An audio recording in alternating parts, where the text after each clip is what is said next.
Hi, kumusta po kayong lahat diyan? So, kumusta, no? So, kumusta lahat ng mga nanay? So, ako ito, medyo ang laki talaga ng eyebag ko ngayon kasi nga, breastfeeding mom. So, ito na talaga yung itsura natin, no?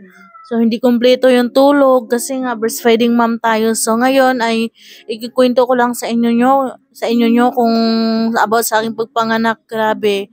Grabe, sobrang sakit, sobrang hirap talaga. So, nung time na yon nag-labor pa ako 1 week. Nag-labor ako 1 week, tapos yung unang lumabas sa akin is dugo. So, sobrang sakit nun kasi dugo.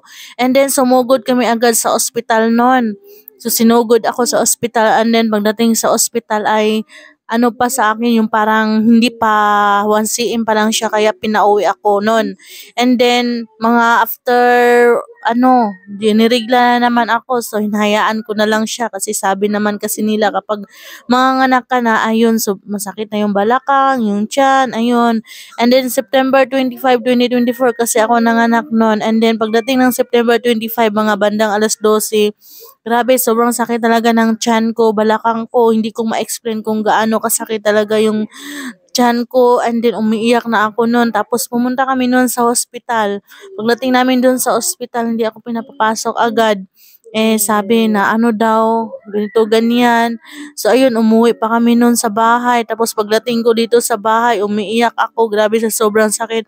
Buti na lang, nandito yung kaibigan ko. And then, nagtanong ako sa kanya. Sabi niya na IE daw ako sa lying in. Ayun, pagpunta namin sa lying in, sabi ng midwife doon, 8 cm na daw ako. Ayun, nagulat na kami. Nag-worry na taga ako nung time na yun. Tapos, kasama ko lang nun, yung asawa ko, nagmotor lang kami pupuntang lying in. Tapos, yung ginawa namin is nag-book yung asawa ko ng taxi. And then, ayun, nakarating na yung taxi. Tapos, yung asawa ko, umuwi siya sa bahay niya, sa bahay namin. Umuwi siya sa bahay, tapos nagkuha ng mga gamit. Bali, ako lang po isa nun, nagbiyahe nun, pati sa driver. Alam mo, sobrang sakit nun, tapos matraffic pa. Buti na lang yung taxi, sabi niya na binilisan niya yung takbo, sabi niya sa mga sasakyan doon na mga anak. Imagine nyo, ha? Imagine nyo, ako lang mag-isa doon, sumugod sa ospital. Pero sumunod naman yung asawa ko. And then, nagdasal ako noon, tapos umiiyak ako, hinahawakan ko yung tiyan ko.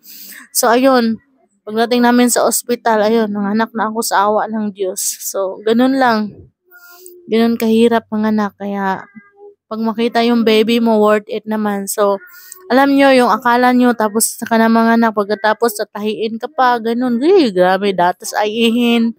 So, 'di ba? So, hanggang dito na lang po ako. Maraming salamat sa iyong panonood. Bye-bye.